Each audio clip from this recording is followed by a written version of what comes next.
நம்ம ஒன்று நினைப்போம், அப்போ வந்து இன்னும் நடக்கவே நடக்காது. நினைக்காதப்போ ஒன்று நடக்கும். ஸோ இந்த மாதிரி வேவ் லென்த் வந்து கொடுக்கலான்னு நினச்சேன். சூப்பராகவே வந்துருச்சு. ஆனால் இதுக்கு முன்னாடி 2 டயர் கேக்குலாம் ட்ரை பண்ணுவேன், சுத்தமாக வரவே வராது. அது என்னன்னே எனக்கு தெரியல. சும்மா ட்ரை பண்ணும்போது தான் எது இருந்தாலும் நடக்கும் போல இருக்குது. ஸோ இந்த ஃபோட்டோ பிரிண்ட்டுக்குன்ற ஒரு கதையே இருக்குது. வாங்க அந்த கதையை சொல்கிறேன். சம்பவம்ன்றது வந்து நம்ம லைஃப்பில் மட்டும் தான் நடக்குமா என்னன்னு தெரியல.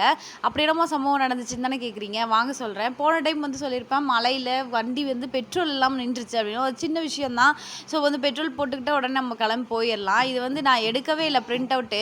போகிற வழியிலே வண்டியோட செயின் வந்து கட் ஆகிடுச்சு. ஸோ செயின் கடையை தேடி அதை ஒட்டி அதுக்கப்புறம் வந்து சரி பண்ணி 9:30 மணிக்கு மேலே தான் வந்து நாங்கள் அந்த வந்து ஒர்க்கவே முடித்தோம். நல்ல வேளை ஜாரா சித்தி வீட்டில் விட்டுட்டு போயிட்டு இருந்ததுனால மழையில் வந்து நாங்கள் மாட்டல. ஸோ இங்கே வந்து மழை பெய்யல, அங்கே வந்து மழை பெஞ்சிட்டு தான் இருந்துச்சு.